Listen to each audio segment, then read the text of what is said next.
Good evening from the Ozark foothills of northeast Arkansas. I'm Carl Richardson, and you're listening to Midnight Frequency Radio. Our guest this evening is Michael Houtzager. He graduated from Auburn University in 1982 for industrial engineering and Georgia Tech in 1984 for science and industrial management. He then worked for IBM in sales for 10 years. Mr. Houtzager had the opportunity to interview Mr. Bielek, which was involved with the Montauk Project and the Philadelphia experiment. Good evening, Mr. Houtzager. How are you? I'm good today. How are you? I'm doing okay, thank you, sir. Good. Yeah. I sound old when you go through my bio. Well, I think we all do at this point. Yeah. How did you come about meeting Mr. Al Bielek? Yeah, so the way you pronounce his name is Bielek. Bielek, Al okay. Bielek. Okay. Yeah, I know it looks like a Bielek, but so to sort of go through a little bit, I met him in 1999, Al Bielek, at a preparedness expo in Atlanta, Georgia. Now, you have to go back to why did I meet him and what happened. So when I left IBM after 10 years, I was, I would say by all means, fairly successful as a marketing rep is what I was called. So I was in Mobile, Alabama, and I covered the manufacturing industries. And I represented IBM to sell their products into those customers. And I did pretty well, but I decided for some foolish reason to become an entrepreneur and give up the comfort and cushiness of a corporate job. And there was a long period of time there where I just figured out 4 or 5 different ways to lose everything. And so my Al Bielek experience was one of those ways. But eventually I figured out how to get it going right. And I created a business in 2001 called Premium Crickets. And that's done well. It's still in operations. And I have another company called Reptiles Express. And that does well. And so we have about 10 people that work for me at these 2 companies. But let's go back to Mr. Al Bielek. I was 1999. I was going back and forth to work on Georgia 400, and all I can listen to were, just the radio. There's no such thing as podcasts back then, and I kept thinking, wouldn't it be great if I could just download a program somewhere and listen to that instead of all this advertising on the radio. So I found this web thing called, I think it's called streaming.com, and I think that's what Mark Cuban owned. And Mark Cuban sold it. That's where he made his first billion, is when he sold streaming.net or .com to Yahoo. Yeah, I think that's how he got started. But I used to go on there when I was at work, and I would download Art Bell shows, and I would record them, and then as a WAV file, I'd chop out all the advertising, and then I would listen to that. And I became a huge Art Bell fan. This was back in the 90s. And one of the problems when you listen to Art Bell is he makes the process of interviewing somebody seem so darn easy that anybody can do it. Even a caveman could do it. He just made it sound so easy. So I said, I think there's a business opportunity here. If I could find somebody interesting that I could interview and go through kind of an Art Bell thing, because he can do it, I can do it. And so I just needed to find someone who was interesting. So I went to the Preparedness Expo, and I met quite a few different people there. But in a conference room with about 200 people in there was Al Bielek. and he was talking, and he had this group of people on the edge of their seats. And I, being in the business of talking to people and seeing presentations given all the time when I was at IBM, I was fairly impressed with his ability to capture the attention of an audience. It's not easy. So at the very end, I came up to him, and there was another guy with him, Larry Sollers. We could talk about him, but they had a table at the end, and they were selling their videotapes, and I pitched the idea of spending some time with him and interviewing him in a long format way to get his story out, that we could maybe monetize it so that people, when they're driving back and forth to wherever, can listen to the Al Bielek story, because I saw 200 people that were just extremely interested. So that's how it started. You eventually sat down with Mr. Bielek. I've seen a number of his interviews. He had a really interesting story regarding the Philadelphia experiment. Yeah. So the Philadelphia experiment's only one tiny part of the whole thing. Yeah, I know it streams into the Montauk Project and other areas and time travel. Mm-hmm. Right. So he is known for the Philadelphia experiment. Al Bielek is. But when you talk to him and you dig deeper and deeper and deeper, you find out that this Camp Hero comes up, and Montauk Project comes up, and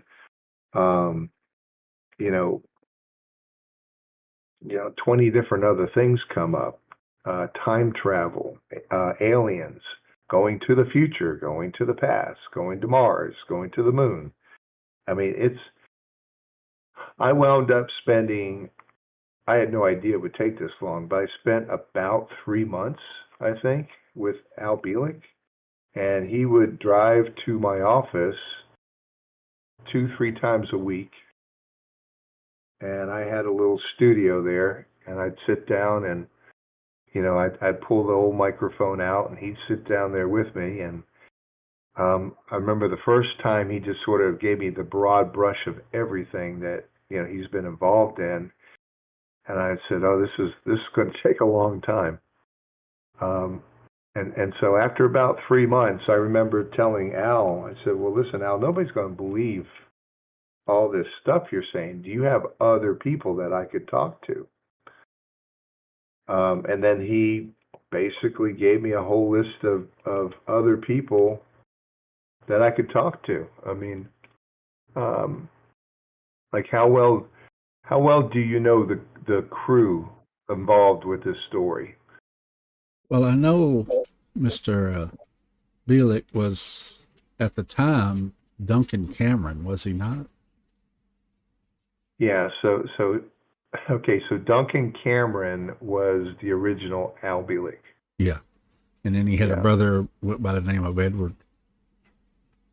So he had right. So, well, yeah, let me go back. So Duncan Cameron was his brother. So okay.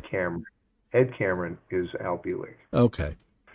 Now, just whoever's listening to this, I want to warn them. This is 2025, right, Carl? Yeah. So, and we are talking May 30th, 2025. I did these interviews 26 years ago. So if my memory is not spot on, I hope you will forgive me. Well, mine is probably the same, so no worries. Yeah. And to be quite honest with you, I am shocked that I remember as much as I do about this episode in my life. I could have done something yesterday and completely forgot about it. But if somebody asked me about this whole interview thing I did with Al Bielek and Duncan Cameron and Phil Schneider and Preston Nichols and Stuart Swerdlow, I seem to retain so many of those facts. It's amazing. Well, there's a great deal of data in in all of this. I was going through your archive, and it's fascinating. Mm. Yeah, so I think there's I put on there 24 hours of interviews, and I took them and put them into an MP3 format so that you could put them on your phone, your computer. You can listen to them while you're driving. And I think that's what makes it interesting. I would say in the beginning, when we put this out, there was, I built a website called Bielik.com, and we sold, I was shocked how many of these CDs that we actually sold to the public, thousands and thousands. And it, it was, there was like a real hunger out there for this kind of information, I think. Yeah. A real hunger. And I think it's because there's got to be a good part of it that is the truth. Otherwise, people wouldn't relate to it. I remember listening to Al in the beginning and thinking, well, he's a good storyteller. He's got great presence about him. He seems to be quite the authority. But I never, it took me a while before I even thought it was even close to possible to being correct. I just thought he had these illusions of grandeur. Because what always threw me off about Mr. Al Bielik was when you sat down and you talked to him and you were across the table from him, you felt like you were talking to a very important person. You know, just the way he talked, the knowledge that he had, which was amazing. His delivery. I told my parents I felt he was like a 2 or 3 star general in my mind. If I was talking to somebody like that, sorry, if I was talking to somebody like that, I would think that was a commanding person. But yet, at the end of the interview, he'd stand up and he was in these old clothes that were raggedy, and his car, broke down half the time, and he lived in a meager apartment.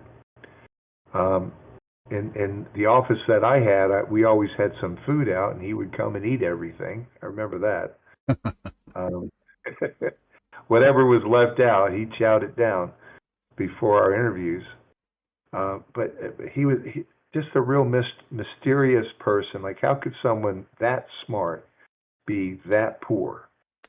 So that's why I thought initially he was just kind of, making it up. I thought he believed it, but I didn't think it was really true. Well, it never seemed that he got rich off the story. No, he died poor. Yeah. He was, the whole time that I knew him, he was poor. I think he just, he made, like we basically split the sales on the CDs. Yeah. But he had a handler, which was interesting. Some girl, and I forget her name, somehow got him. I'm going ahead of myself in the story, but she got in between me and her and turned him against me. Yeah. And had him move all the way down to Florida. Wow. And then that was it. I think from Florida, then he started having strokes. And I do know that he went to,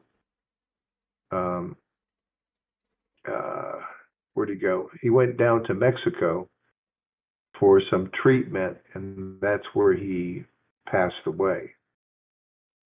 I remember, on the Art Bell show, somehow they got him to talk. This was after me, and you could tell that the strokes had his ability to talk was compromised. Yeah. Still a good interview, but you could tell he went downhill. And I did talk to him one time before he passed, and I think we both discussed how silly it was but it just made me believe that there are handlers. It seemed like he had people handling him. Yeah. And one of the problems with me and him was I think I did a little too good of a job on these interviews. And had I kept going, I think I would have uncovered more than I really wanted to know. Right. Yeah. You know, because once you get started in this thing, it's hard to stop. Everything leads to more questions, if that makes sense. Yeah, it does. You never get an answer. Well, his story is extremely complicated. I mean, it's when he was Edward Cameron and they were on the Eldridge when they were doing the experiment, and he and his brother jumped overboard when the generator started going berserk. He ended up in Montauk, did he not? Yeah. So So when they landed on Montauk. So the name of the base is Camp Hero, Yeah. right? That's the military base, and that military base has been there for a while, but it was in this time cycle, I believe, 40 years. So it was he landed there around 83 or 84, and so he would have jumped off when so it was 1943 is when they jumped off, and where they landed was in 1983. And then he got And it in. was He got. it was the two of them. Go ahead. I'm sorry. No, so it was the two brothers who. Um, I think what we should do is we're assuming that people know what the Philadelphia experiment is. I mean, do you want to sort of maybe start with that? Talk about what is the Philadelphia experiment? Yeah. My understanding is they were trying to render the ship invisible to radar, but it went well beyond that. Yeah, it went well beyond that. So, okay, so that was the story, right? Our ships are getting sunk by U-boats in World War II. You know, let's see if we can come up with something that makes the ship. The initial thing was radar invisible. If the radar couldn't pick it up, then the U-boat couldn't see it with their equipment. And according to Al Bielek, there were some very prominent scientists involved in the construction of the equipment that went on these ships. They had Tesla was one of them, Einstein was another, but the key person was a guy named Dr. John von Neumann. Yeah. And have you ever heard of him? Yes. What do you know about Mr. von Neumann? Well, I knew Tesla was worried about the effects that this experiment would have on the crew of the ship. So he kind of backed away, and Dr. von Neumann took over, did he not? Yeah, that's correct. Yeah, so, and I looked it up. You and I both are interested in computers, and we both have, a past life in the computer world. But when I look up Dr. John on the internet, he is known as the father of the computer. So he goes that far back. Most people have never heard of him, but he is a real person with a history, a known history. So von Neumann was one of the key principles of putting or designing and building the equipment that went on the ship. So they did a couple of tests in the harbor with nobody on it, and the ship actually disappeared during the test. And, they did not expect for the ship to disappear when they started up all the equipment. And then, but it reappeared fairly quickly back in the harbor. So with Al Bielek and his brother were in charge of the control panel.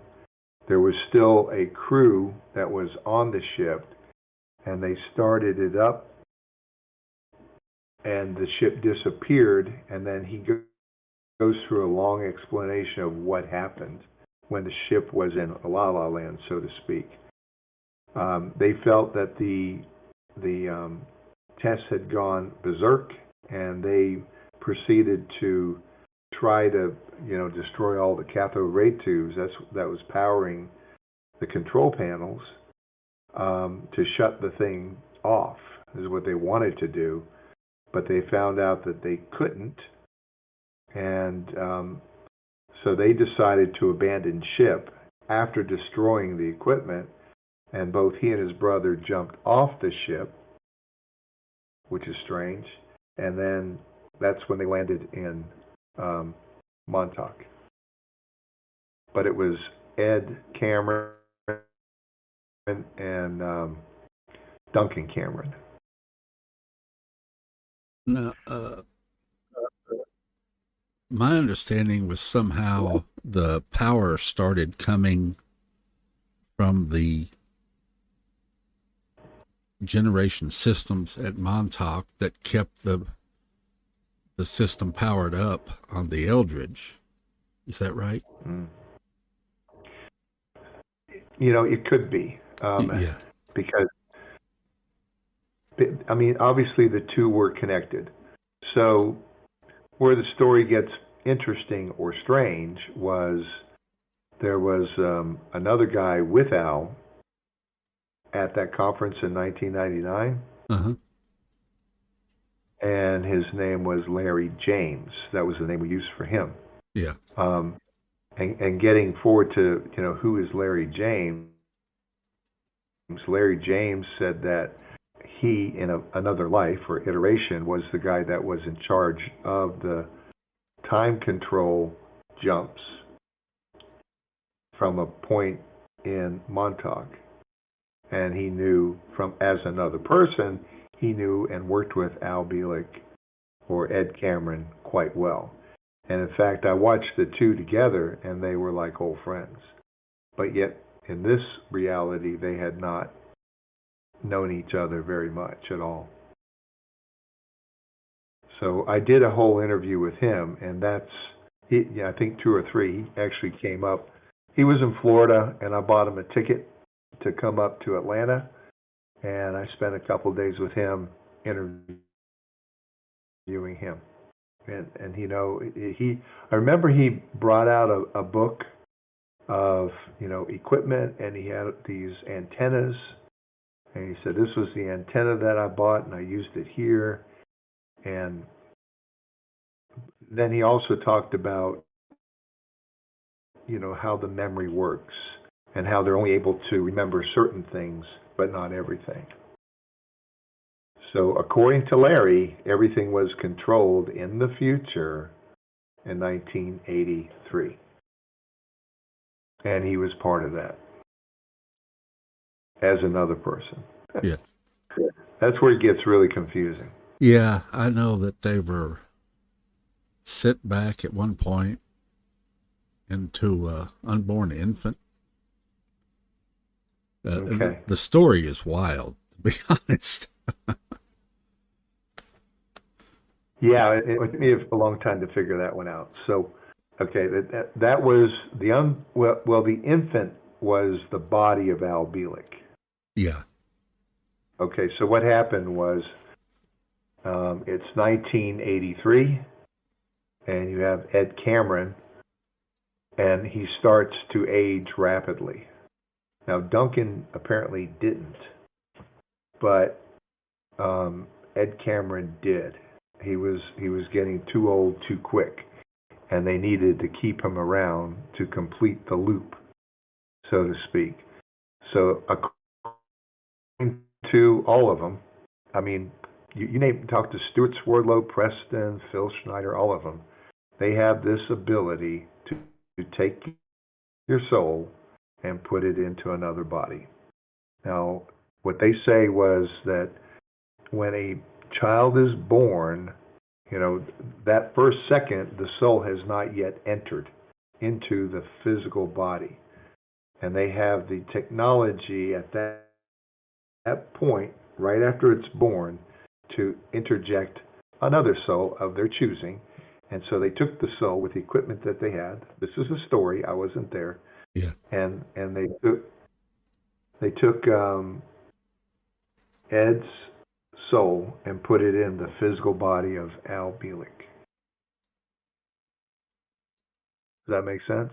Yeah, but I don't think all of his memories didn't go that route. He got those back later in his life. Correct. Yeah. But he talks about when he was little and growing up. He says he never felt that he belonged to that family that he grew up in, and that he was able to, pick up and play the piano, a skill that he had no idea where that came from. And he just felt out of place with that iteration of himself, But eventually he got deeply involved in the Montauk Project as Al Bielek. So that took me a while to figure out, because he talks about this as if, you and I are talking about what did we do yesterday. Yeah. He doesn't think it's a big deal, but I'm like, wait a minute, Ed Cameron, Al Bielek, what? What happened? Oh yeah, they soul transferred me. I forgot to tell you that. Now Duncan had the ability to time travel with the Montauk Cheer. Of course, that's a whole nother subject. But so the Montauk Chair is the integral part of this whole thing. I mean, that's what makes everything possible. So it's a chair. Imagine a chair that you sit down, and on both sides there's these big coils. And essentially it takes your thoughts and amplifies them. And using the right people, they're able to control or create a wormhole. I believe that's what they were able to do with that chair. And then you stepped into the wormhole, and people like Larry James had the technology to control where you went. I think with the chair also, he had the ability to, over a period of time, start actually bringing things into that time frame.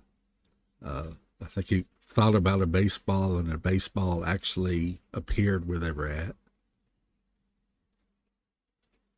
If memory serves me correct, they were trying to get Budweiser beers to appear. I think that's what they did. Yeah, they got Budweiser beers. Yeah, they could create something out of nothing. And Duncan also made trips farther into the future, my understanding. And so did Al. Well, yeah, he pulled Al with him. Right. So I think Al talked to me about 2 different trips, or maybe more. I'll tell you what comes to mind is, like way out in the future. He went to. I'm going back a little bit. So they did a jump into the future, into a hospital to heal. And this was after he came back as Al Bielek. Something he had to go into the future to heal so he can come back and do his job. That's all I remember. But then even further in the future, he was a tour guide in these cities that all floated. So our future has floating cities in them, and nobody needs to work unless you want to work. And so he enjoyed it. He was there for a while as a tour guide on the city. Not a But bad gig. no, I think he also made a trip to a alien planet that was inhabited by reptilians.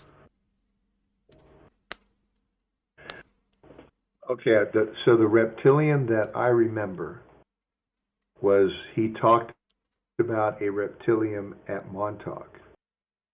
So the Montauk base went down. It had underground facilities.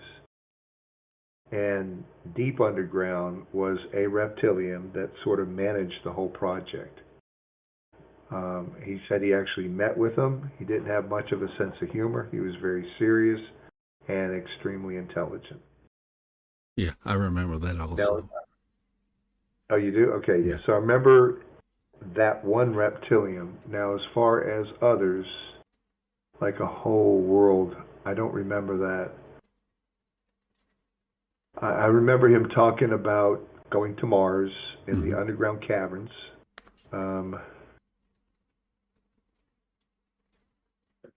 Maybe some other things will pop up. But it was Larry James that actually had some interesting time travel stories. Now So he was quite, huh? I'm not that familiar with Larry. I'm familiar with Peter. Peter Moon? Yeah.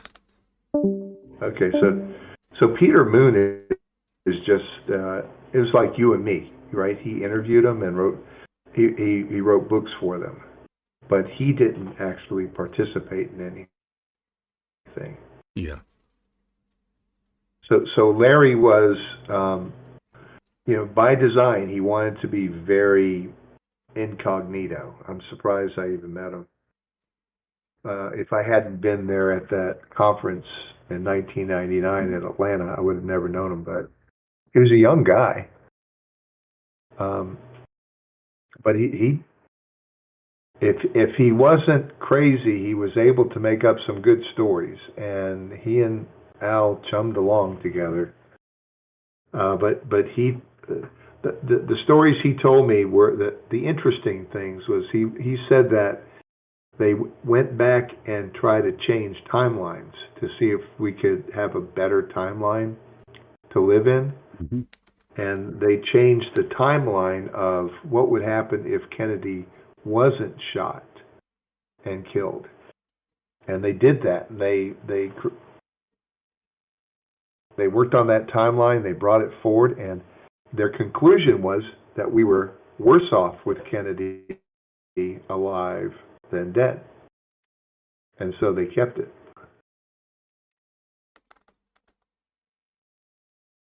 They'll try to make things better, and you end up worse. Yeah. So why do you think that is, Carl? I don't know. I guess we have a set way of things that have to take place, or other things happen that we really don't want to get into. Yeah. I'm assuming you like Kennedy. I don't know, but I really respected Kennedy a lot. Yeah. And I asked Larry, I said, how in the world could it be better for Kennedy to have been assassinated than he said what happened was when they ran it, the problem was that we trusted our government too much.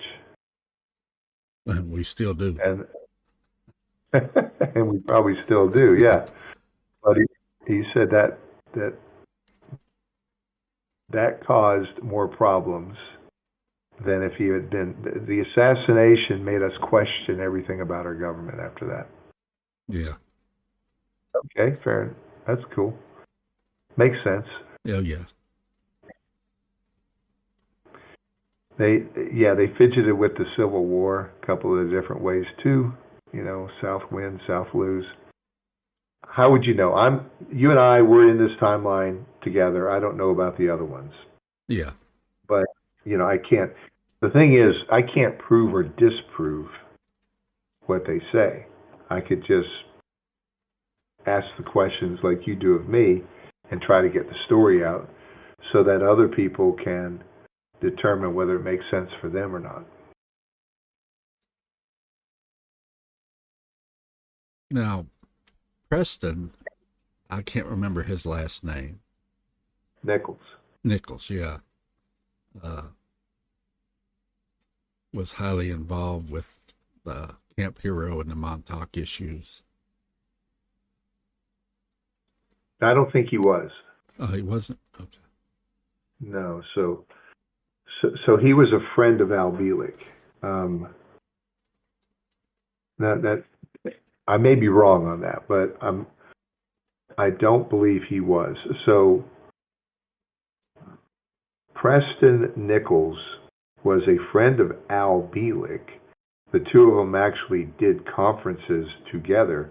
The two of them actually stayed in hotel rooms together when they did conferences. How about that? Back Okay. in the 80s and 90s. Yeah.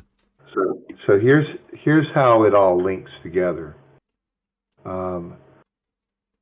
So Preston Nichols has a father named Phil Schneider. And it's interesting, they have different last names, so I never wonder about that. Now, Phil Schneider was a former German U-boat commander that was captured and brought over to the United States. And Phil Schneider had a major part of the Philadelphia experiment. I think he ran it. So you had somebody, like Dr. John von Neumann, who was the scientific arm of it, but then it was Phil Schneider who ran it. So former German U-boat commander, captured by the Allies, brought over here as part of Operation Paperclip, and then his son is Preston Nichols. Okay. I was thinking Preston was involved with collecting the Montauk boys or the reprogramming of them. So I never got that. Okay. Now I never had a chance to talk to him, so I could talk to Al Bielek about Preston, but I couldn't talk to Preston. He had already died. Okay, yeah. So the story is that he committed suicide, but it was in such a way that there's no way he could have done it to himself. Yeah. It was he couldn't have done it. So, and he even told people beforehand that if I'm dead, it wasn't me. But I believe he was, I think that's what happens to a lot of people, and that's one of the reasons why I sort of got out of this thing for a long time. I became afraid that, maybe I might be talking about things that I shouldn't talk about, and, I just sort of dropped the whole thing and focused in on making a living. Because I didn't want to have the same fate as the rest of all these other people. God, it's not worth it. No, you and me both. Yeah. So his big thing was Preston Nichols was that he was I believe he was an engineer, a pretty good engineer. I know what he was. Okay, so he was working in the engineering and the construction of underground bases. So that's what he did. Okay. So maybe part of Camp Hero, maybe he was involved in that a little bit. But Al said that for every state, there's at least 2 underground base, large underground base. Yeah. Hard to believe, but he insisted on that. And Preston was part of that program that built those until he wasn't. So the famous thing about Preston Nichols is the Dulce incident. I mean, do you know about that? I'm not familiar with that one. I wish I could remember the year, but in Dulce, I believe, is in Nevada, and they were starting to build a base. They found a cavern. Preston and some Marines went down into this cavern, and this is where they encountered a lot of these alien grays, the guys with the big eyes. Uh-huh. There was a shootout that happened. Preston was wounded, lost some fingers, and had his chest blown up, but lived. He was carried out by a Marine, and then most of the others went down, died. The Marines died. So there's a whole long story about Dulce, and that's what Preston would talk about at these conferences about the Dulce incident. So not all aliens are good according to them. Yes. Yeah. And I wouldn't doubt that. Yeah. I mean, and Preston would, do his videos and stand up and tell the story, and he would hold up his hand and show, well, 3 fingers are missing, and they were. And sometimes he would even pick up his shirt and show, what happened to his chest to the audience. Yeah. So, doesn't mean that the Dulce incident happened, but that was his story. Yeah. I don't know if you're familiar with when they shut down the Montauk project. Supposedly, they summoned a creature from another dimension, and that Preston supposedly shut down the power sources at Montauk to try to get rid of the creature, but instead it got loose into the Camp Hero area. I don't know if you're familiar with all that or not. Yeah.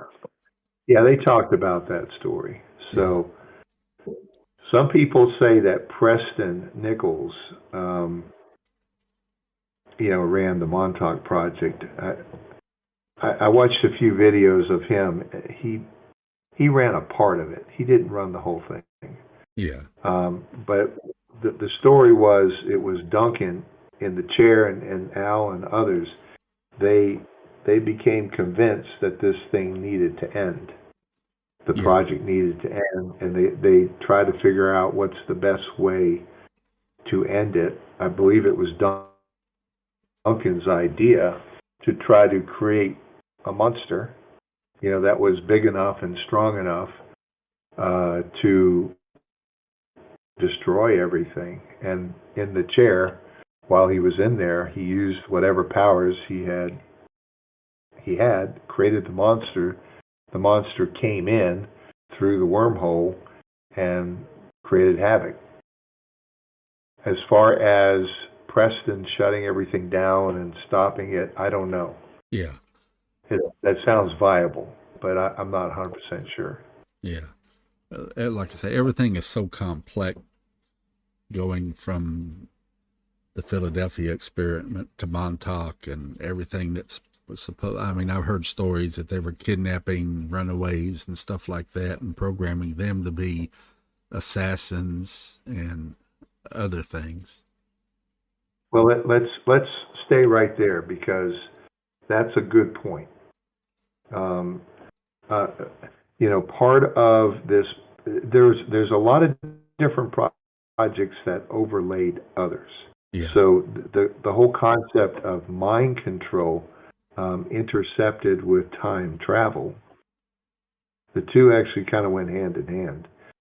So the whole runaways and the capturing of the boys, and apparently many of them died, which is the part that upset me a lot. Yeah. When I heard, that literally thousands of young men died in trying to create this wormhole. So that they were used to sort of tweak it, tune it, and it had to be young boys. I think they used young girls before them, but it had to be before they hit puberty. That whatever they added to the project, whatever usefulness was, was at the highest peak. Something about puberty made them not as effective. But they were sent out into these wormholes, or they were actually. Now this is what Al Bielek told me, and this is the part I didn't like, was they would torture the little boys, and they would do it physically and sexually, and they had equipment that would pick up and pull that energy. Yeah. And then using computers, they were able to store it. And I said, what kind of computers did you have? And they said, oh, they had IBM 360s. And you and I both know what those were. Yeah. So, but what I found out later is that they were IBM 360s on the front end, but then they had like Cray supercomputers on the back end. And that was at, what's the name of that place? The research place that Preston worked at down the road in the tunnel. Brookhaven. Okay, yeah. So Preston actually worked during his day job was at Brookhaven, but there was a tunnel from Brookhaven to Montauk. He would take that, and then he would go into his alter ego as another person, and he would do his job there. Yeah, I remember that, yeah. So how I still remember all this stuff, all I can say is I hope I wasn't part of it. I know too much. Me too. I really hope. Of course, I'm not. Yeah. I hope I'm not that old, but you don't know. Well, I want to stick with this this thing about the Montauk boys, because that's where some interesting stuff has come out.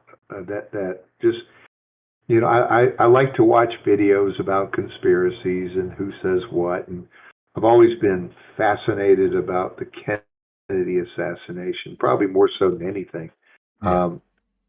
Somehow that affected me emotionally, and that's never changed. And of all the people in the whole world, and this one person who dies the way they die just had a major impact on me. Mm-hmm. But there's a lot. I think a lot of the stories are coming out about, how it really happened. And let me see if I could find.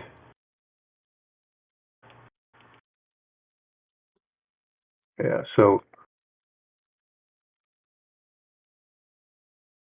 who do you, in your opinion, who do you think did it?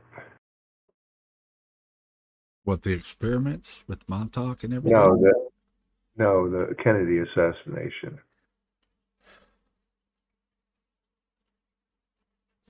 I've thought before that the CIA was involved in. Right. So yeah, and that's come out now with the new files that have been released by Trump. Yeah. That but they had a small part of it. So the CIA had every reason to hate Kennedy because of the Bay of Pigs fiasco, and then Kennedy saying that he's going to essentially, break him into 1,000,000 pieces or 1,000 pieces. But on YouTube, there is a gentleman who claims that he was the one that shot the gun from the grassy knoll. And he's on 4 or 5 different videos. He's been interviewed several times. His name is File. He was the one dressed as a hobo. Is that correct? So he was, I don't know, he was probably, I'm not sure, no, when he describes how he did it, he said he took the shot, it blew the president's head off, or, part of it off. Yeah. And then he talks about the way that he changed the way he looked was he he had a coat and he turned it inside out and then walked away to a car that was waiting for him. But he had a gun that was capable of doing one shot. That was Yeah. it. Yeah. Okay, so this guy's name is Files. And you know how you can watch somebody talk and you get a feel for whether they're making it up or not. Yeah. Um, and, the very first time he was interviewed, he was in prison. And, he told the story. I was going like, sounds pretty good. He does have a lot of facts, though. And he could really describe exactly what happened to this amazing amount of detail. And if you're making it up, why would you know that much detail? But he also got out of prison and he gave a final interview. I think he's dead now. But he talked again about, being the guy that shot the bullet that made his head go back. It was the final bullet that killed him. Yeah. But I listened to it. Here's what blew my mind. He talked about being part of being trained in Camp Hero. He talked about being part of the Montauk Project, Ah. and it was just a little tiny thing in there, in a 2-hour interview. And he also said that he doesn't know who his father was, but his mother believes that he was part of a U.S. Navy birthing experiment in Mobile, Alabama, which is where I spent my IBM years in. Uh-huh. So it's like, what's the chances of this? So, and I remember I interviewed another guy who talked about super soldiers and how, they were trying to find a way to create a soldier that was just, amazing, better than the rest. And so he was part of that. So he says. So what's the chances of him even saying that and then being the one that probably, did the final shot? Yeah. Interesting. And it was his best friend. He talks about, if you remember Tippett, the cop was shot. Yeah. That was one of his best friends and associates.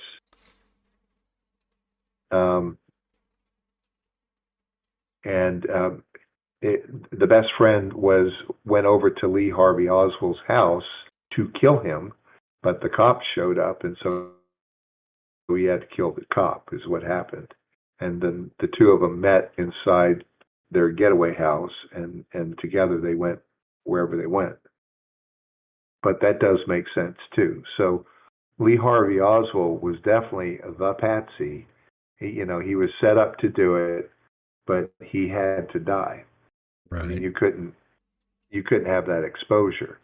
And the first try failed, and then Jack Ruby had no choice. It was, kill him or else. Right. And that's what he did. And he knew it was over for him at that point, but he had no choice. Yeah. And he was given, Jack Ruby was given cancer in prison, and that's what he died of. Yeah. All this stuff so tied together. It's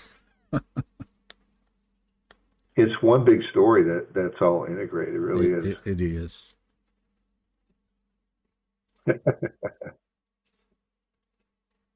Yeah. So, and I myself only know 1% of 1%. Well, yeah. I wasn't there.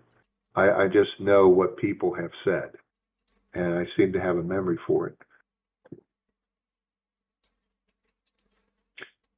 So what part do you want to go to next? Well, I probably totally confused. we're almost at the top of the hour. Okay. So probably need to go on to break, and then we, like I say, it'll be about 5 minutes, and then we can come back.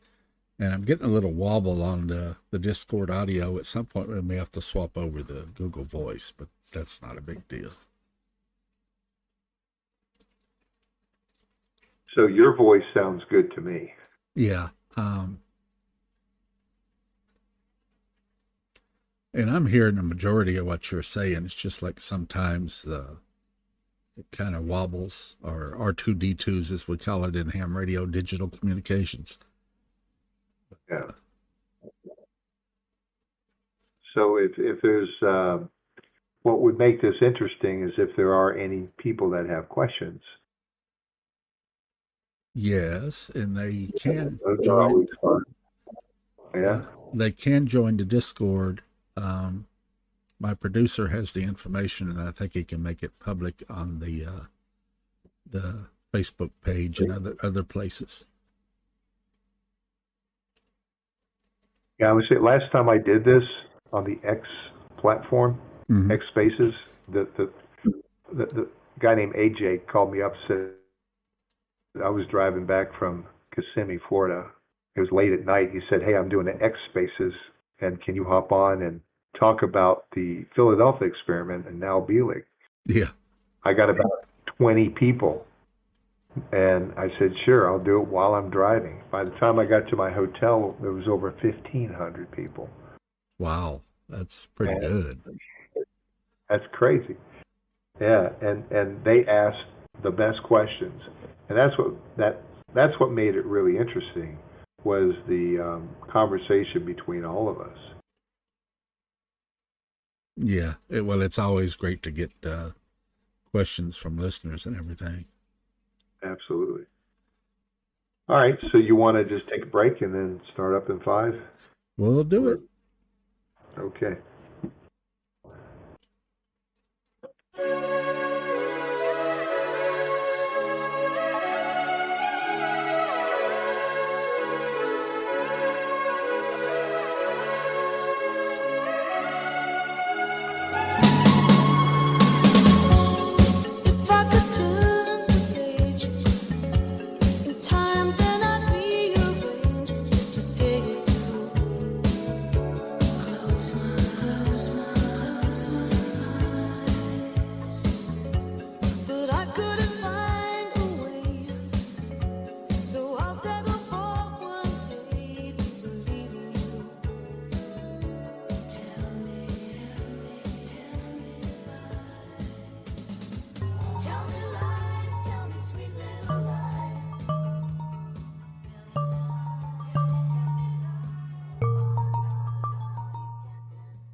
This is Dark Matter News. I'm Joshua Stark. In a bold and controversial proposal, scientists have suggested deliberately introducing life to other planets to observe how it evolves.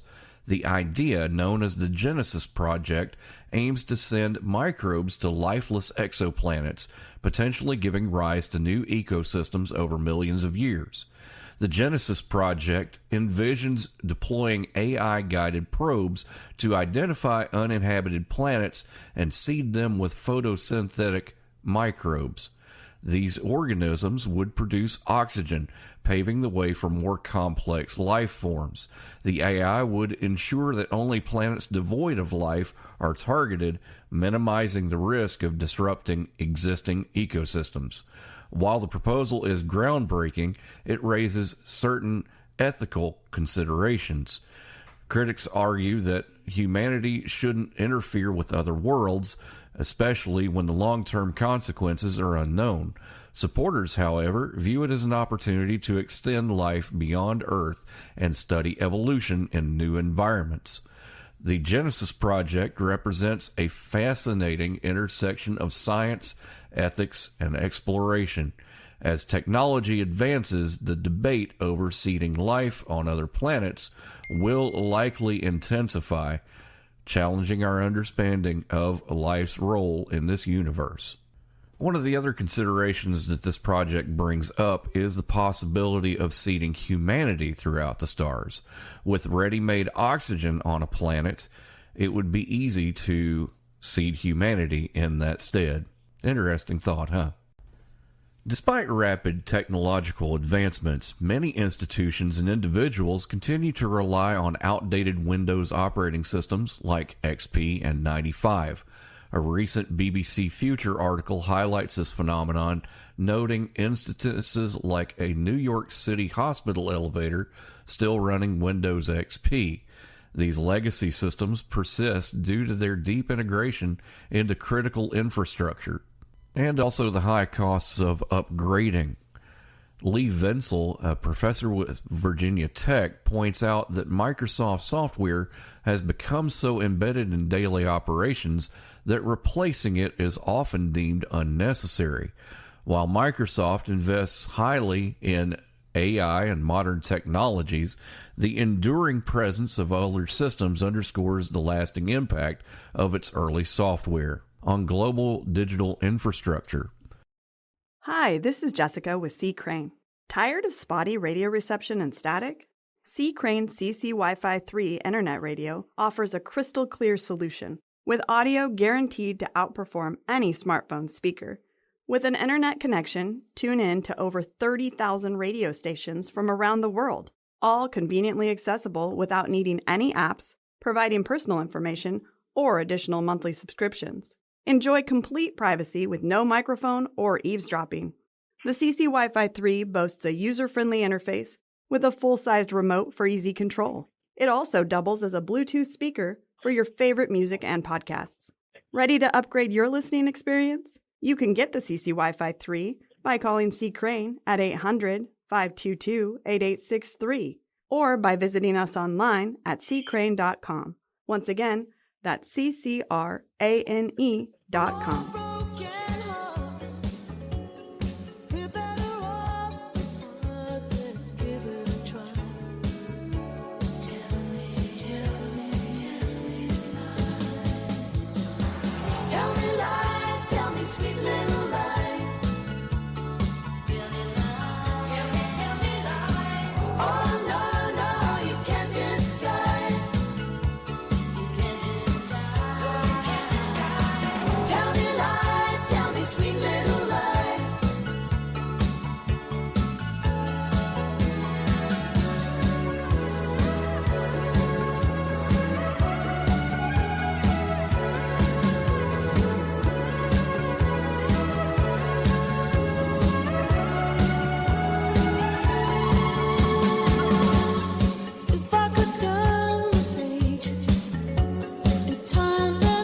I'm Carl Richardson, and welcome back to Midnight Frequency Radio. Our guest once again is Michael Houtzager. Are you still there, Mr. Houtzager? I am still here. All righty. Gotta pay the bills there. Very good. Where would you like to go? Well, I understand after, I think in 1951, after World War II, the Eldridge was turned over to the Greek Navy, and they continued to use the ship. Are you familiar with any of the stories that took place after that? I remember Al Bielek showed me the pictures of that ship. I think he got it from a Playboy magazine article. Is that what he referenced? As far as what happened after the Greek Navy used it, I don't know. Well, my understanding is they had ghostly apparitions appear on the ship in different places, and that sometimes in the evening the ship would take on the green cloudy glow like it did during the actual Philadelphia experiment. But there were reports that there were a lot of cabling run through the ship, but I'm not so unsure that wasn't part of the degaussing heavy wire cables that they use for the degaussing. Yeah, I'm looking it up. It was renamed the Leon. Yeah. And the Greek Navy held it for 2 years.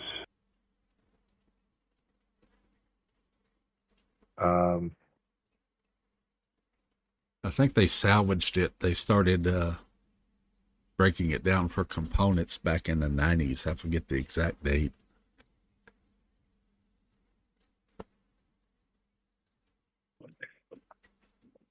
So from my interviews, there wasn't a lot of information on what happened to it after the Greeks had it. Well, they were the last owner, I think, and then the Greek government started stripping it down to recycle the metals and stuff. So Al Bielek said that the ship was brought back. He last heard it was going to the North Virginia Navy Yard. Oh, really? But that's what he said in my interviews. Yeah. But that was all what he thought happened. He didn't have facts about it.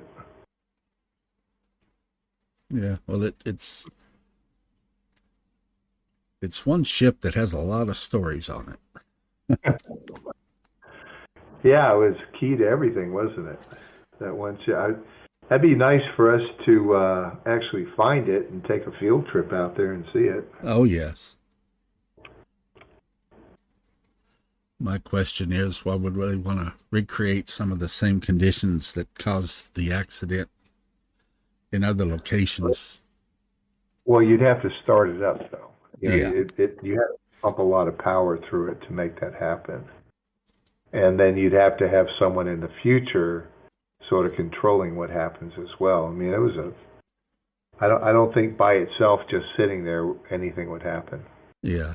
I just think I don't know, maybe after effects, the way it affected the hull or something. But the stories of the crew actually fusing into the deck, and I guess Mr. Bielek talked to you about all of that.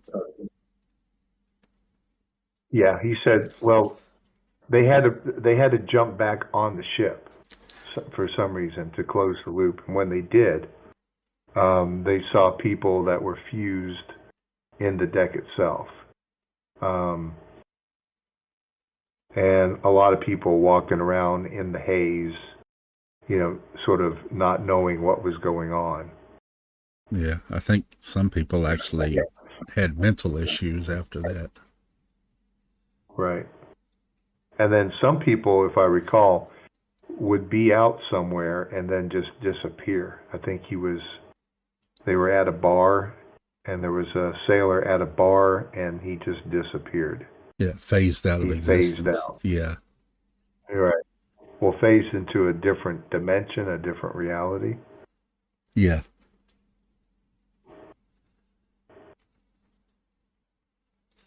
Yeah. Any other stories about Montauk you'd like to discuss? About Montauk, my least favorite place. Yeah. You know, I'm not into torture or whatever, you know, killing of young men and women. That's not a favorite topic. Yeah, I'm not either. I like aliens, but I don't like the reptilians. I don't see a lot of positive things that come out of them. Apparently, they believe that they were here before us, and that, you know, they own the planet and we don't. Is the story I keep getting about that. I've heard that story also. Let's see, and you have too, yeah. So, you know, we're the visitors. They're the owners. They don't seem to have any emotion. They're extremely intelligent, but they don't have a big heart. So I think on Montauk, some of the stories I heard about was it was the place where the gold was delivered from Germany, the Nazi gold. Yeah. It was in Montauk, and that's what they used to fund all these projects. So apparently Congress was involved in the beginning.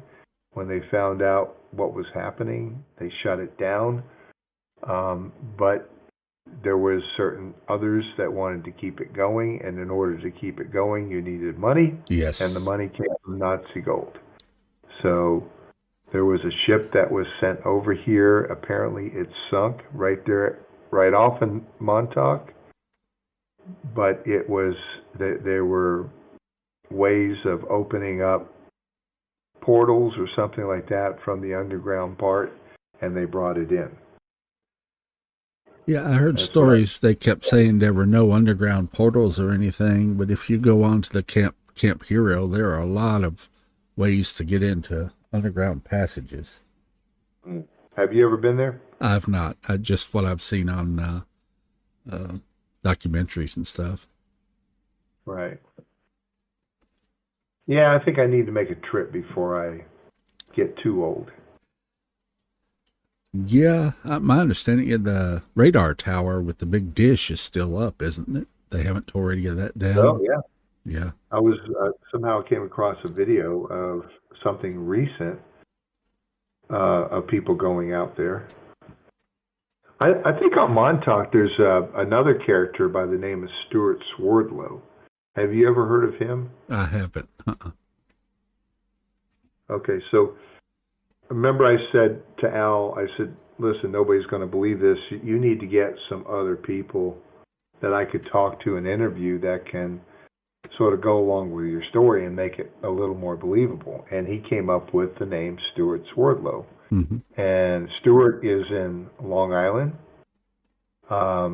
He's probably now in his, I'd say mid-70s. But I interviewed him, and he confirmed to me that he knew Al, that he worked with Al. Really? Yeah. Yeah. And that he was in charge of the boys, so to speak. Yeah. Yeah. The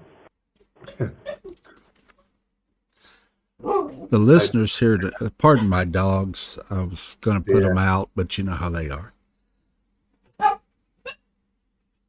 My dogs are downstairs. Well, I normally put mine out, but I have one that just had a surgical procedure to prevent unwanted items. And and I don't want to put him out and he mess around and tear stitches or anything. Okay. So I'm looking at my notes about Stuart Swerdlow. So Stuart said that Al was a very high superior compared to him. And while Stuart was involved in the experiments themselves,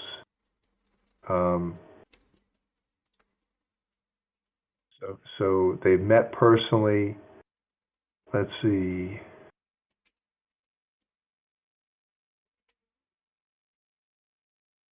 And I just want to say that, okay, so my notes are very vague. Yeah. It was talking to these people was so hard to actually nail any of them down. Mm-hmm. I think they wanted to talk, but they wanted to talk around any question I had.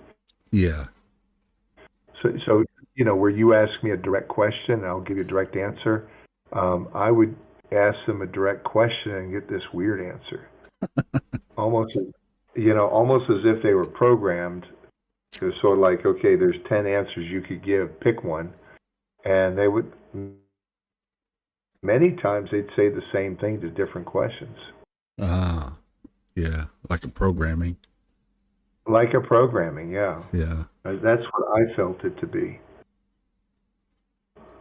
But when I try to say, ask Stuart, what did you really do at Montauk? He couldn't give me a direct answer, but I do think it was sinister. Yeah. And I think he had a lot of regrets about it. Now, this would be what I found interesting is the way they use people over there, because they had the technology to do like a brain like a memory wipe. Yeah. So they would go to Montauk, including Stewart, do their thing and work, and then when they're done, they would go sit in a chair and they would turn on the equipment, and supposedly it would just erase everything. And there is a program on Apple TV right now, and I forget the name of it, but it's the same story about, the main character has his life outside, but then goes into an elevator, and the process of going in the elevator into the office completely changes what he remembers. Yeah. So a lot of times these people will, they'll create movies out of what really happened. For some reason, they seem to want to do that. Well, I thought Preston Nichols was like that. He was an engineer, but then when he was at Montauk, it was like you said, you go into an elevator and you come out and you're a completely different person. Yeah. He's a smart guy. Yeah. If you ask him about electronics, mm-hmm. He'll talk all day about it. And in a way that was extremely incredible. Yeah. Yeah, so the movie on Apple TV is called Severance. Uh-huh. I don't know if you ever watch Apple TV, but it's a series. And as I watched through that series, I was like, this is Montauk. This is what they do. Yeah. Just in a different format. So, Al and Larry and all the rest, they just said that their technology didn't work that well, and that certain things would trigger them back into remembering what really happened. So Al Bielek, what triggered him was he was at a conference in a hotel watching a movie in the hotel on the Philadelphia experiment, and the one with Michael Pere in it. Yeah. And he said that was, as soon as he watched that, all the memories came flooding back in. Yeah, that's what triggered him. Yeah. That was his trigger, right? Yeah.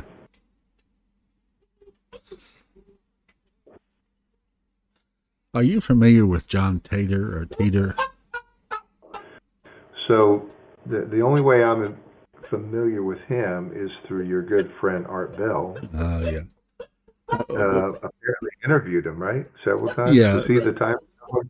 Yeah, the time traveler. What you brought up earlier, the IBM computer that helped run some powerful servers. He came back in time to get a part from IBM to run a similar system. So.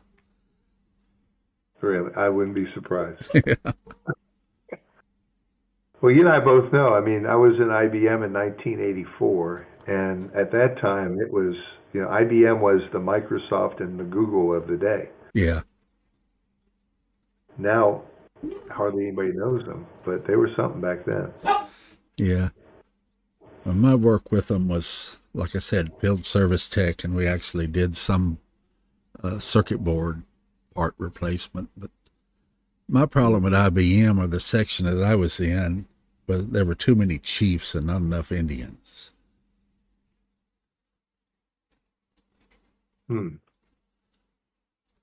Well, I loved IBM. Why I quit to become an entrepreneur, I'll never know. Somebody tattooed stupid on my forehead, I guess. But I loved the people. They were extremely intelligent people. They were just fun to work with. And my big problem in life was, I spent 10 years in that world, and then I stepped into a different world with different rules. Yeah. And the rules of the corporate IBM world did not apply to the highly competitive, scrappy entrepreneurial life that I stepped into. Yeah. And, I did not perform well for a little while.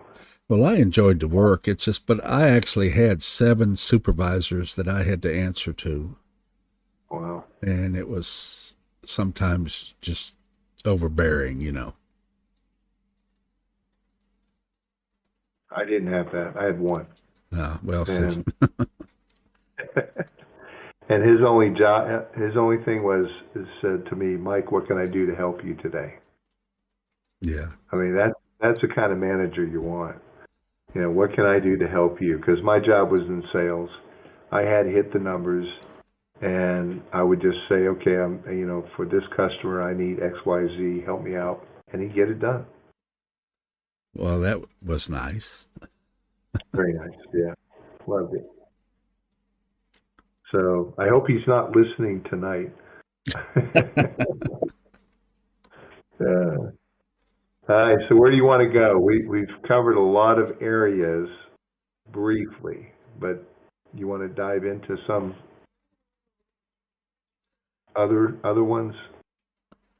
Well, I didn't get time to review all of your stuff, on the link that you sent. So I'll let you pick a topic.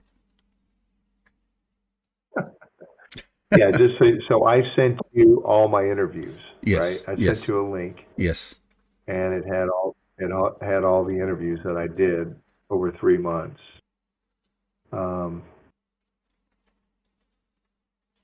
I do want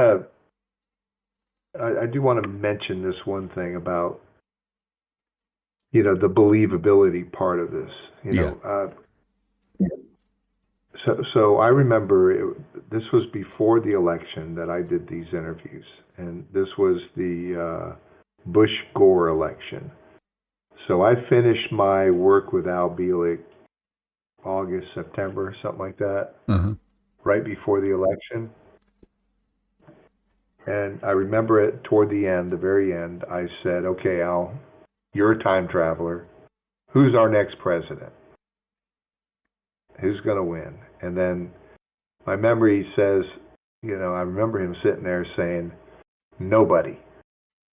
And I'm recording at the time, right? So I'm thinking, okay, I'm taking a big chance here, because if he gets it wrong, everything I've done is, I just wasted 3 months of my life. Yeah. If he gets it right, okay, that's good. So it's a 50-50 deal. But then he says nobody. And I'm, that's not part of the 50-50 deal there. And I said, what do you mean, nobody? And then he sort of goes through talking about how nobody's going to win. And then he discusses how it's going to snake through the House of Representatives and the Supreme Court. And then they said, and they will give it to George Bush.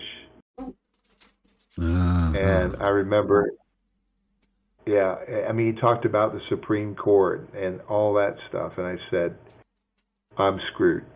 I just wait. That's never happened before. There's no way what he said is true. But, it was, if my job was to speak the truth, and, that's what I was trying to do, then at that time, I told a lot of people what Al Bielek said. Exactly how he said it. And they all said, well, we all knew that he was wrong. But Al Bielek, he never hesitated. He never like that. He never said maybe, well, could be, he just spoke it like done. Yeah. And it's in the recording too, if you could find it on those digital files I sent you. Yes, sir. So I tell all the people, and then all of a sudden the election happens the way that Al Bielek said it was going to happen. Now, where I was in a office with a group of people, sort of an open office, and they would see Mr. Bielik walk in and out and eat all the food in the kitchen. They would, they would ask me, "Who in the hell is this guy?" And I would tell them what I'm doing, and they would laugh at me. And then I told them what he said about the presidential election, and they were, well, yep, he's wrong. I will tell you that what was so interesting was when that election happened, the way it happened. Mm-hmm.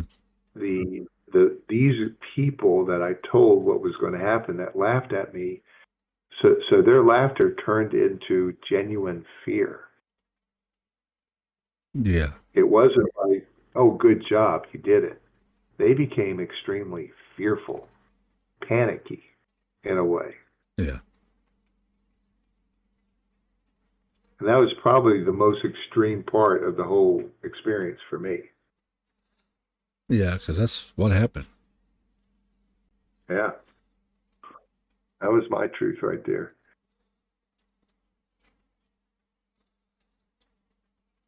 I don't know. So, So many people have tried to debunk it, and to me, it hasn't been completely debunked,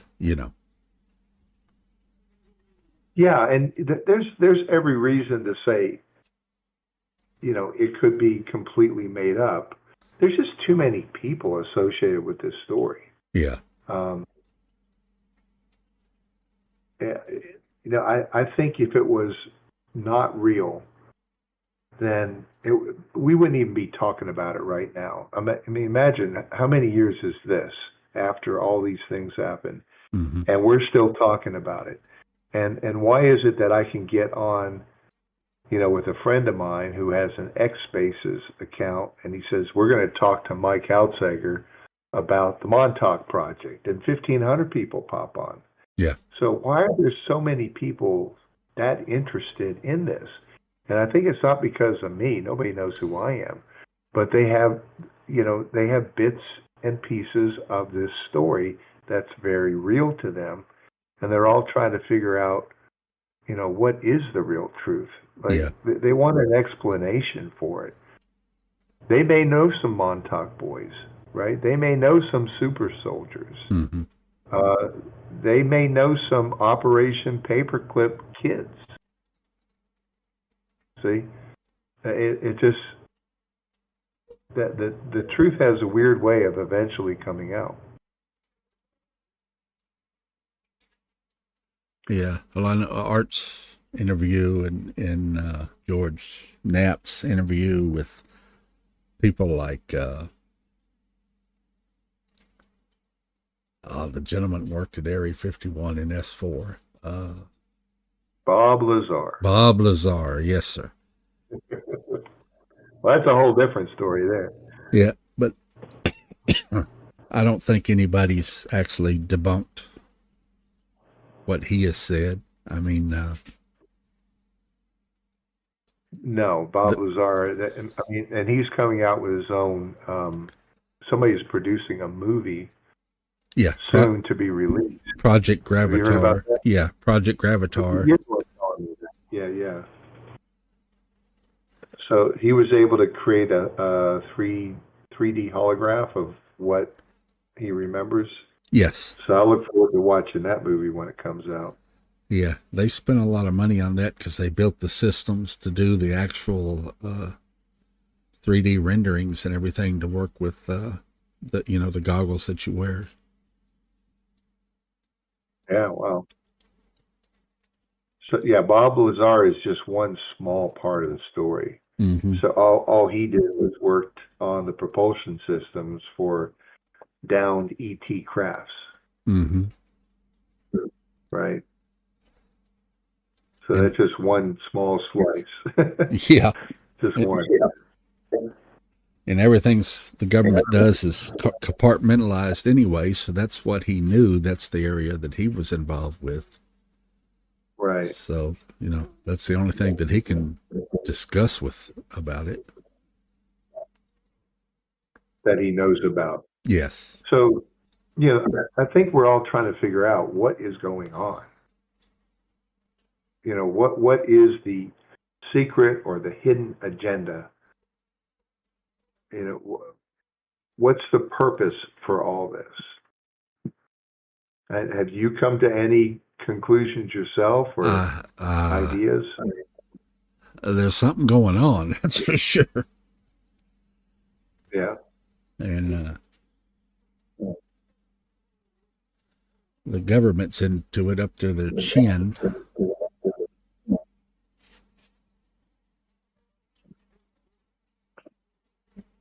So my own theory is it's as simple as the few want a way to control the many. Mm-hmm. Because if the many knew what was really going on, the few would be in trouble. Yes, big time. Yeah, big time. So, the few concoct all these different things with aliens or time travel, mind control, assassinations, go through the whole list. But the whole point of it is just control. That's what it comes down to. I think that's it. I don't know why they feel they need to control everything. I mean, we got it pretty good if we would just stop killing each other. Yeah. As far as the ET part, I think that's a bit more. That's where it gets complicated. Like, what's their agenda on this? Do they have a good agenda or do they have a bad agenda? All right. That's what happens when you try to do a live show when you have animals. Well, I got 5 pigs and 5 dogs, and they are all well behaved. Well, these are until they hear something outside. Normally it's a cat jumping on the porch, and then they all want to go see what happened. Yeah, squirrels here. Yeah. All the cats are gone. Out here in the boondocks, people drop animals off, and for some reason they come hang around our place. So, yeah. So, where I'd like to take this is there's a guy named Jimmy Payne. Uh-huh. Okay, let's talk about him. You've probably never heard who he is. Never have. He's actually still alive. He lives, he doesn't want to say exactly where he lives, but I think it's in Arkansas. Oh, really? Does that sound familiar? I'm not familiar with him, but... No, I mean, the reason why I bring him up is because he says that his dad was part of Operation Paperclip, mm-hmm. that he is the son of that father from Germany, brought over here on Operation Paperclip, and that he was very involved with many of these projects. I've interviewed him 2 or 3 different times. He is a hard person to interview, but he will cover every subject that you could ever think of. He sounds like someone I need on the show. Yeah, I think so. I think it would be good for you to try to get a different angle on him. He says he was personally involved in the Philadelphia experiment. Uh-huh. Yeah, so that'd be good to get that story out. Let's see. Well, I'll talk to you off stream about that at some point, and maybe you can direct me his way. So I have his phone number and his email. Okay. I could send you an email and ask if he would be interested in talking to you directly mm-hmm. and doing a show with you. So there is on Rumble, you say this is on Rumble, right?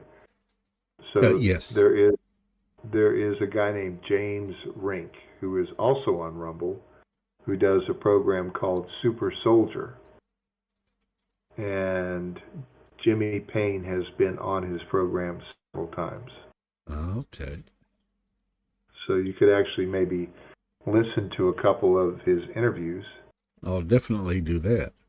And because your producer was thinking that I'm the only one alive still associated with this, and I'm not. There's many other people out there. Yeah. You're still a good source of information. I have talked to many of these people directly. I spent time with them. Yeah. So I could talk about my experience with them and, my observations. But I would tell you, he's a hard person to interview. Now, if you're going to keep him on for 3 hours, he'll keep going for 3 hours. I'll tell you that much. Yeah. Well, that sounds good to me. Yeah, there was. I'm trying to remember. There were some stones in Georgia that got blown up, and he knew about those things. I'm trying to remember what they were called, but there were stones that were in like Brazelton or someplace, Mableton, someplace out east, and they mysteriously appeared, and they had predictions about our future in 8 different languages, and nobody knew anything about them, but Jimmy did. He knows about who did it, why they did it, and apparently the religious faction here in the Deep South decided that is not parallel with what the Bible says, so they blew it up. Oh, it figures. I was watching one thing that he talks about the Apollo 20 mission, and as you know, the Apollo mission stopped at 17. So they say. But he will go and talk about what happened on the Apollo 20 mission and how there was a crashed UFO on the moon that their job was to go and investigate. So he talks with a lot of detail that if you weren't there, why would you know that much detail? Yes. I think you'll have fun with him. I most definitely would. Good, yeah. More so than me, because he was actually involved. So he's a super soldier. He's been genetically modified. He's met aliens. He's worked with aliens. He was part of the Montauk Project. His dad was Operation Paperclip, and he's still alive. Now, he doesn't like using his real name. I wouldn't blame him. And he does have a family. He wants to protect his family, but he'll talk. Just keep it sort of incognito there. Yeah. So I'll get that to you. That'll be an interesting interview. I'll be very appreciative of that. All right, so where do we want to go now? Well, like I say, I didn't get to listen to all of your interviews that I really wanted to before the show. Of course, we had some, other things going on here around the place that kind of took me away from it. But any other interesting things you would like to discuss? Yeah, just there was, these are the small parts. So I asked. I kept asking Al that I need more information to corroborate his story. Yeah. And he gave me the name of a guy he was in West Virginia somewhere. His name was Dr. James F. Corum. And I talked to him. And I think his interview is actually on there. Now, he said that he replicated the Philadelphia experiment using Tesla technology. So, and he is working for, that part of the government that is black ops.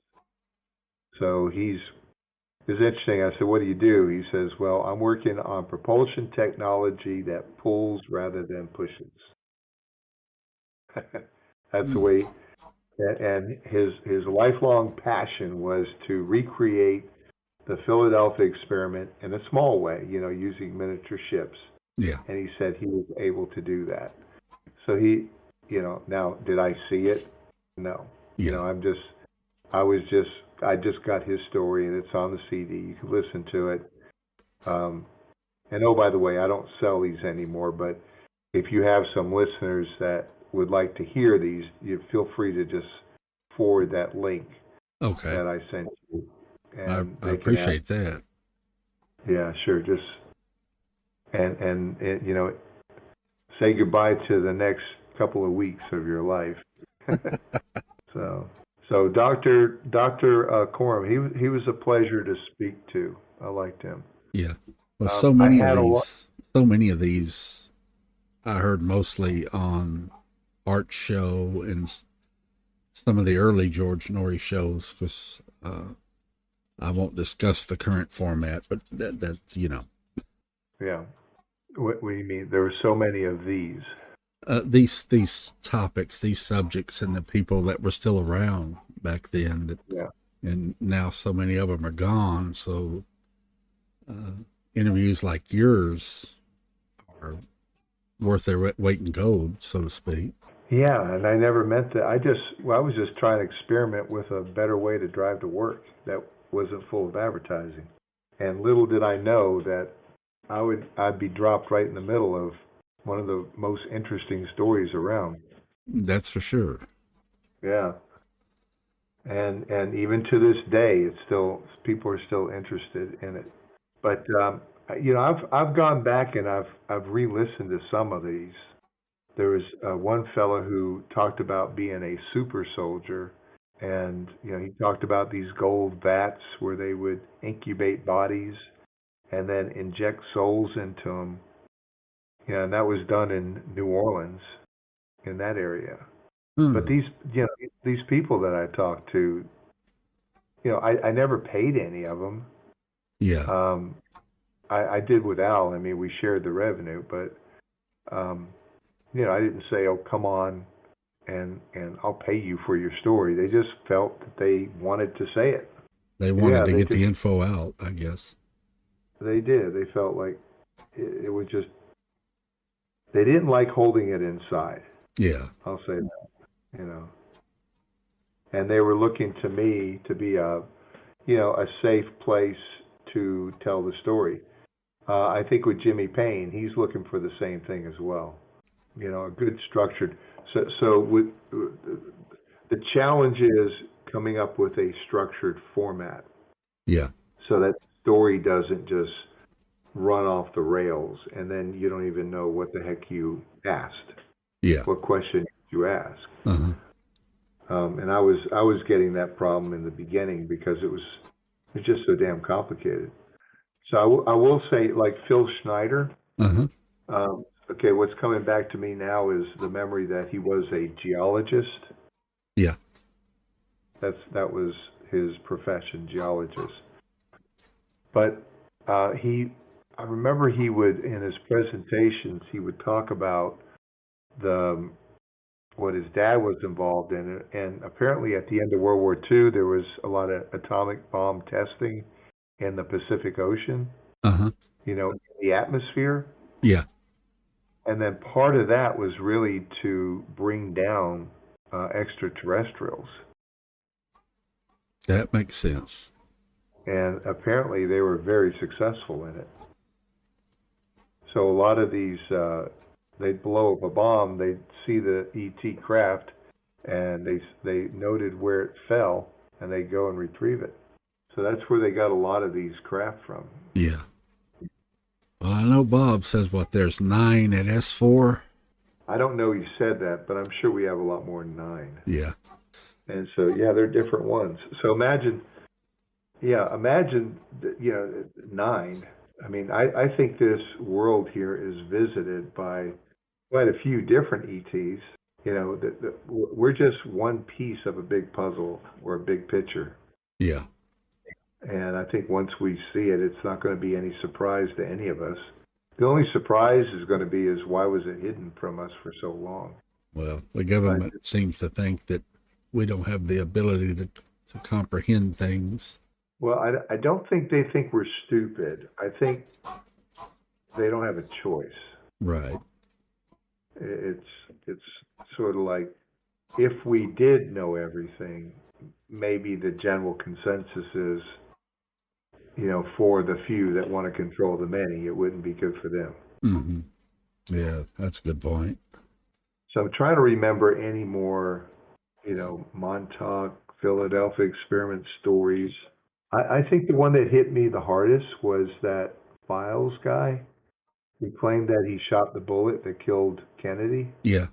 for him to just, he was asked by the interviewer about his childhood, and then when he said that he was trained as a kid in Montauk, Mm-hmm. as a Montauk boy, and if I remember, there was like 128 of them.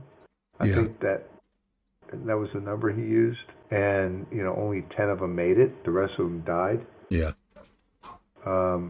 Just out of nowhere, like that was such a random thing.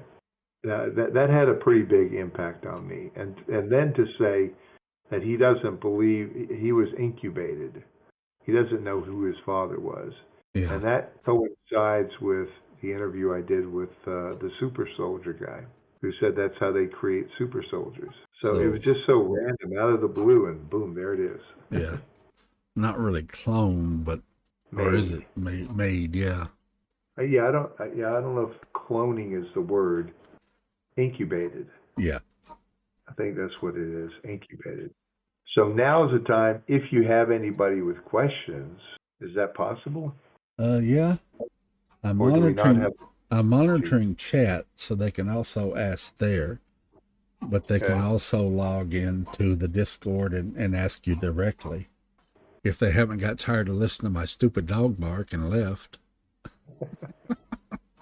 Yeah.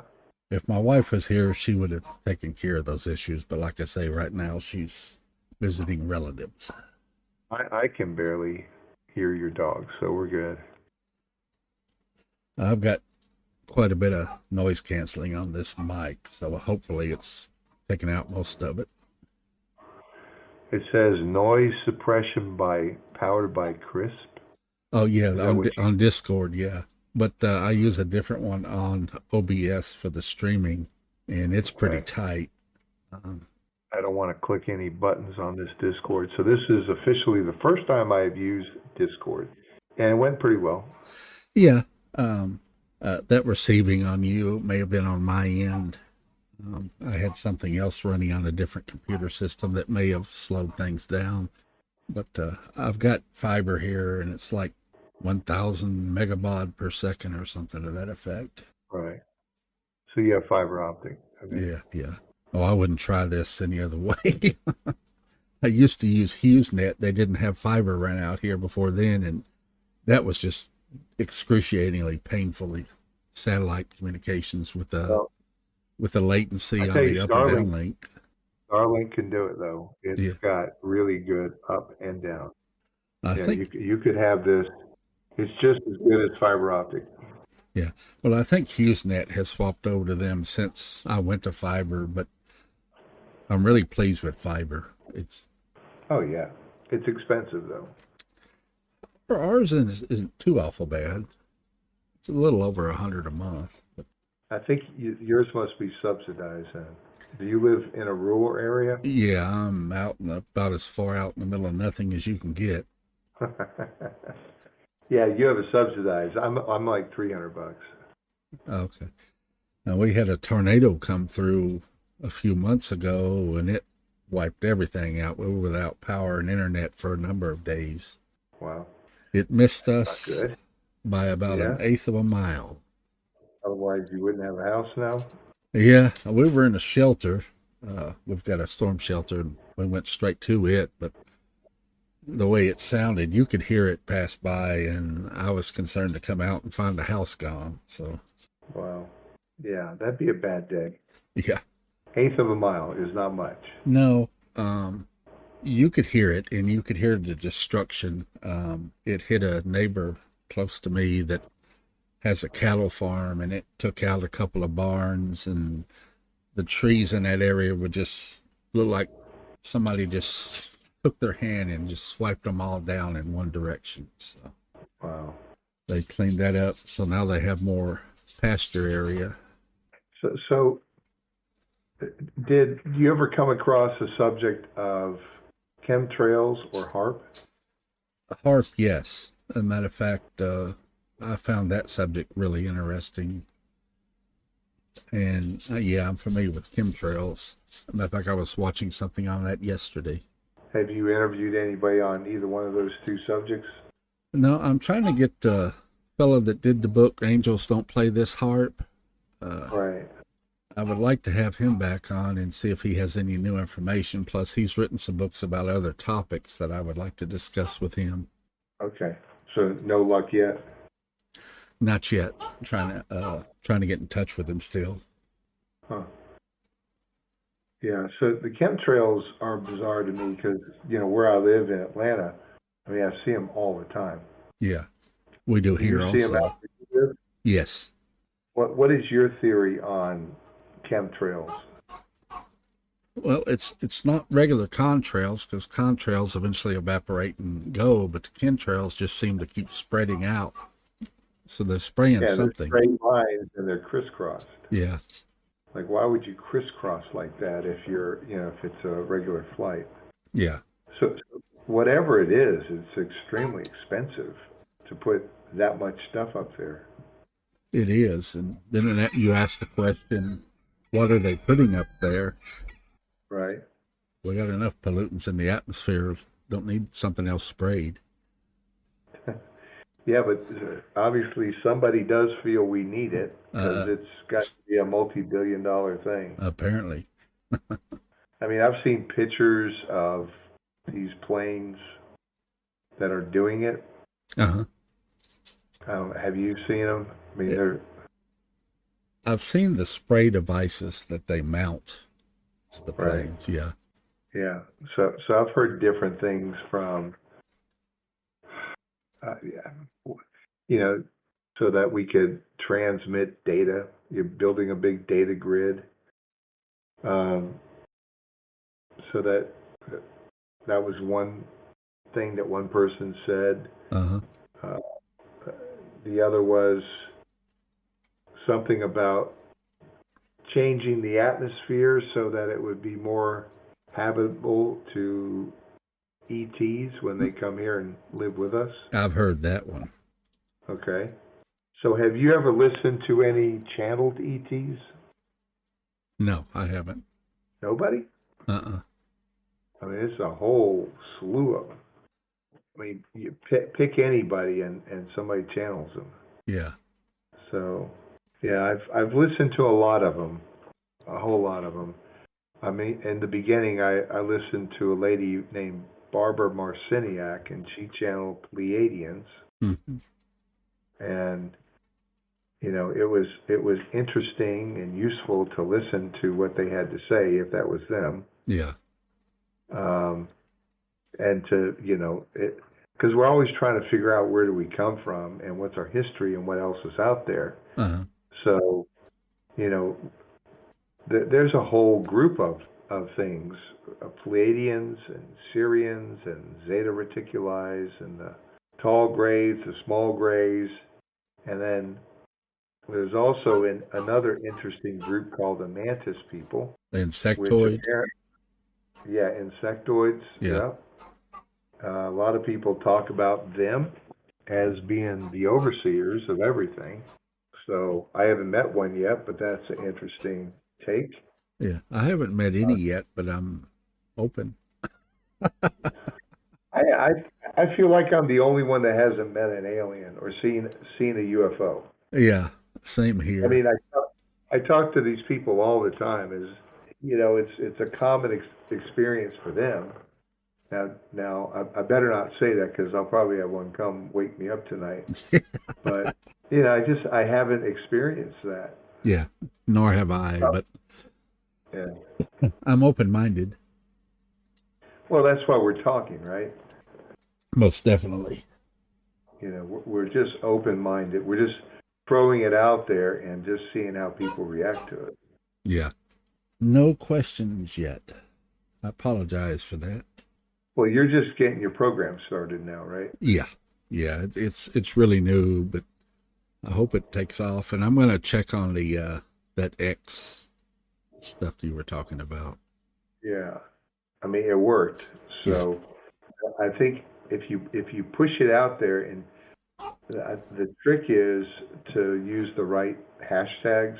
Uh-huh. So that people, if they're looking for that information, they can quickly find it. Yeah. I don't use it, but I was just shocked that he got that many people. And some of the people, I mean, they were good. They asked some really good questions.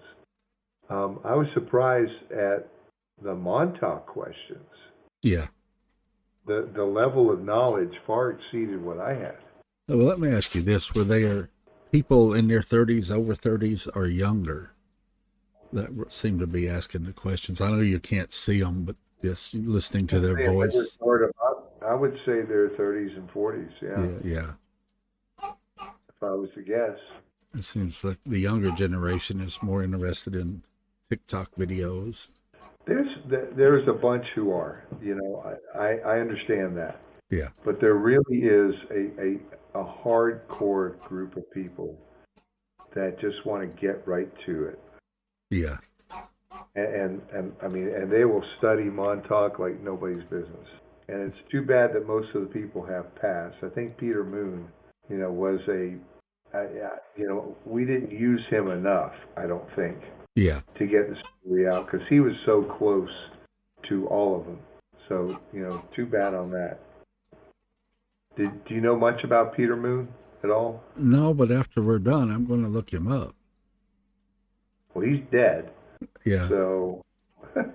Well, so I'm going to look up his anything that he's, any interviews or whatever that he's done. Plus, there's some on YouTube. So he wrote the book. He worked a deal out with mostly Preston, I think. Yeah. To, sit down with him, interview him, and write a book, and they sold the books together. Okay. I think he had 6 or 7 books on Montauk and the Philadelphia experiment. Now, according to our good friend Jimmy Payne, Peter Moon was a Scientologist. Uh-huh. So I'm not a big fan of those guys. Well, yeah. I'll agree with you there. Yeah. I don't want to offend anyone, but yeah. Well, I don't mind offending them. I think they need to pick something different to do. Yeah. Well, we've been on for 2 hours, and I know it's late your time. It's 9 there, so. I think we're good. I don't know if there's anything else we can talk about. Yes, sir. But I do appreciate you being on, and perhaps in the future I could have you on with other guests, maybe 2 or 3 guests, to discuss some of these same subjects, get different inputs. Yeah, I think it's good to have that banter back and forth. Yeah. But so where I want to encourage you is that Jimmy Payne. I think that would be a good next step for you. And you two may be neighbors. I don't know. Hey, it's possible. I think he lives out in the middle of nowhere too. But he's got an interesting story.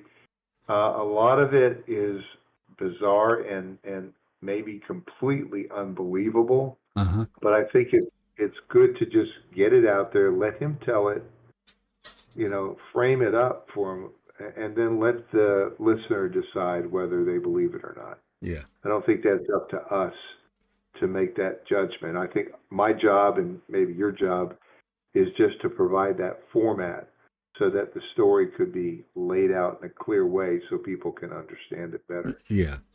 Which Right. is my primary goal here is, get the information out there and then people can run with it. Yeah. And unfortunately, Art Bell made that seem also easy. Tell And me it's- about it. It's just not. It's to not. do this for 3 hours every night. Hats off to that man. Yes, sir. He was. I call him the Mozart of late night radio. Definitely. Yeah. He had the He knack. was never boring. Never. Never. I mean, I can remember just listening. No matter what it was about any subject, he was never boring. Yeah.